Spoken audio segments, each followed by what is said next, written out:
It was perhaps the first time the world outside Ohafia was learning of the existence of Ifekwe Udemetu, popularly known within the clan as Lucifer or Father Father, and his Assemblies of Light Bearer Center, which many refer to as Church of Satan. This was consequent to the news of his arrest by the police, the demolition of his houses and destruction of anything he owned, allegedly by the youths of his community, Ebemo Ohafia, in Ohafia local government area of Abia State, Nigeria. These were only a prelude to his being ostracized from the land of his birth.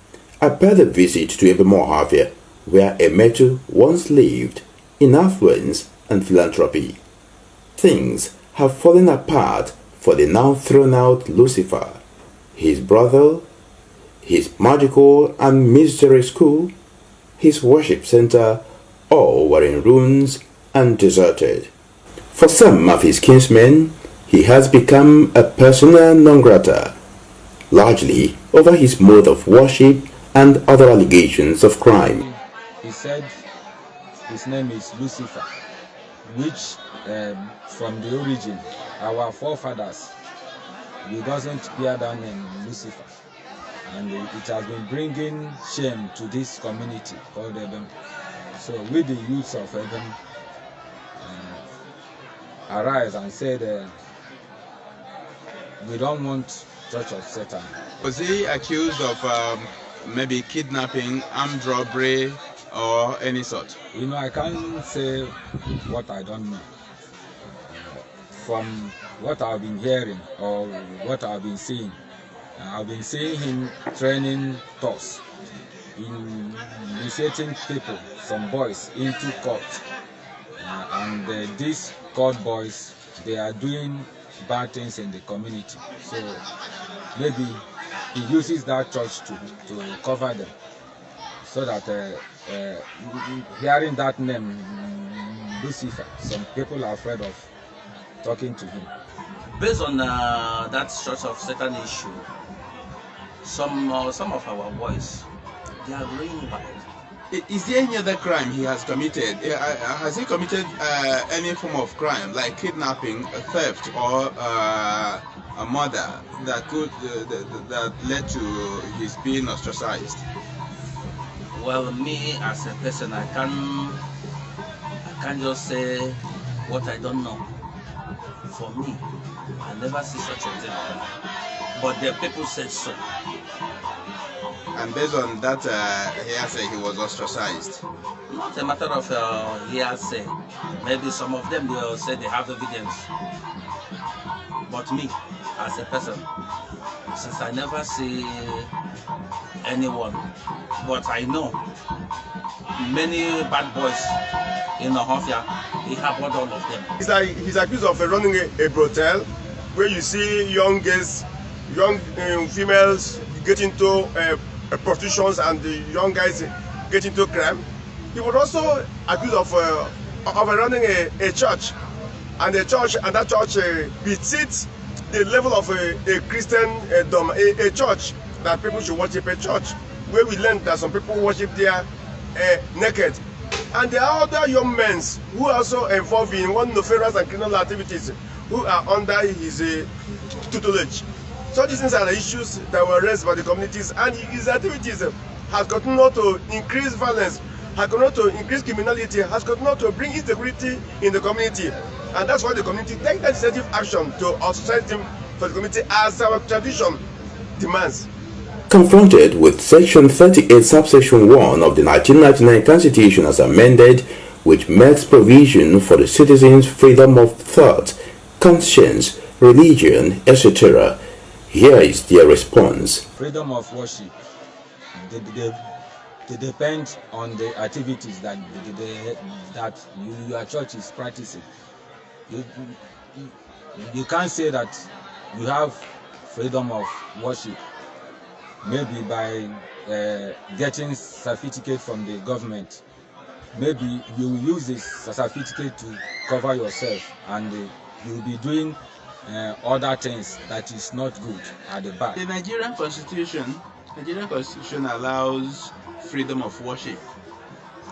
Yes, I know, but here We don't need such a thing. By that, don't you think you're going contrary to the provisions of the Constitution of Nigeria? Somehow, but this community doesn't need such a thing. The Constitution said everybody has a right to worship. A right of worship. But you know that we have a Christian doctrine. We have a Christian religion. We even in the churches preach on moral conduct. The churches preach on the way a Christian should live. And when you have such an institution, and your activities is far below from those things that have been put together by the Christendom or by the Christian community, it becomes a thing of a query, because you know that the church is meant to build values. Church were to bring reasonable members of the society. But everybody must not be a Christian. Definitely. Mr. Fred Ekejika, the Transition Committee Chairman of Ohafia Local Government Area, was not available for comments when I visited his office. Also, the President General of Ebimo Ohafia, Barrister Anaga Kalu, was not available for comments as of the time I left Ekologo, the village square for the people of Ebem, where he was due to attend the meeting. But where is the man in the eye of the storm? His side of the story needs to be heard. Thus, he must be found. This was why I embarked on this journey. It takes great effort to find God, and it turns out even greater to find the Lucifer. In the past 3 months, I have taken great pains to fish out and locate Ifekwe Udemetu, the Luciferian priest who was ostracized in Ohafia. It was months of futile search for mobile contacts traceable to him. The one I was given in Ohafia never connected for even a second in months. 5 days after I had returned from Ohafia, my instinct said he could be found on Facebook. It was right. I found him there. I sent a note via messenger. It was on August 12. But I never got a response until October 10. The search was redirected and the Lucifer was found in Paradise. Paradise, at least by Nigerian standard, and Calabar, the Cross River State capital, it was. Seeing him walk into my hotel room where we had agreed to meet for a one-on-one interview soothed the pains of the long search. I began by asking him how and why he founded his controversial church. Where I was worshipping was the Church of Jesus Christ of Latter-day Saints. Jesus Christ. I started to worship in the house, to worship through meditation and yoga. So when I was practicing meditation and yoga, my Kundalini then rise. When I started to seek light directly from God, I then started to go online through page of Michael W. Fort from Canada. Michael W. Fort is a Luciferian big member in Canada. He wrote many books which we are making use of in my church. At 40, Emetu, who has now become a transporter in Calabar, has 5 wives and 17 children, now scattered in different places owing to his present ordeals. He says, contrary to the information spread in the media, he has no issues with his community apart from a few individuals whom he accused of being against his success. I don't have any single problem with my community.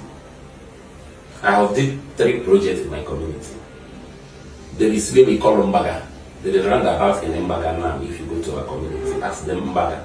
That roundabout and the person who sponsored the creator money to work that roundabout. There is what we call Ndabu. Ndabu, when rain is falling, someone cannot cross to from Ndabu to Ndanaga because of the big rain. I was the one who covered the culvert. I spent up to 1 million to do it for my community. In my compound, we call Nice Shape logo. Go there now, you see it renovate with Alamaco and tiles. I was the one who did it. I removed the old roof and we do it this new roof. I spent up to 3 million something to do it for my community. I don't have any problem with my community. But some people, some individual, there is a man called Fred aka Itika, the sitting TC chairman now, is the one who recruits some people to push me down. He's developing bad mind how a young boy like me will be. Maybe how God bless a young boy like me. I don't know what I do. It's Fred aka Itika and Barrister Anaga Carlo. That is the two people which are pressing me in my community. On the crimes he allegedly committed, here is his response. Since I started to do this religious business, no any of my Okada have accidents or less of someone killing. So you have never ever sent anybody to be killed? No. You've never sent people, no hire killers to kill people? No. What to do what? I bought Okada 20 at a time, I bought Okada 30 at a time. What am I going to do with second-hand Okada? Someone who will go to the market with up to 10 to 8 million. What is he going to do with his second-hand Okada? I don't give second-hands. I get new ones. They populate in my shop. Okay, do you know this person? No, I don't know it. I don't know it. You don't know this person? No. Okay, let me read you a piece. This is where he was showing the police how he killed somebody. And he's alleged to be one of the people working for you, that he is in your payroll. It's a lie. When I was in the prison, in the prison, when one of my brother came, he was telling me about this type of story. You know, those people who rob my church and demolish it, they're finding something to hold hand now. An employee of Mr. Ifekwe Uto Emetu, aka Father, Mr. Obayeke, was arrested on August 13, 2020 after being on the wanted list for a case of the murder of late Mr. Ime Oto on July 25. That's July 25 when this person was allegedly killed by the person who is alleged to be in your payroll, one of your staff. This murder is alleged to have taken place on the 25th of July 2020. Where were you on this day? I was in the cell. So before, according to what you're reading, I was in the cell more than 2 months and before the date what you're reading. Okay, can you work with your own inspiration? I was in Abuja, from State CID to Abuja. From Abuja to State CID before I go to the prison. Am I there to know him or to sense? Can you see what is happening? Those peoples, Fred Eke, Barrister Anaga Carlo, they are looking for what they will put as evidence for the police. But Almighty God cannot accept that because God don't do it.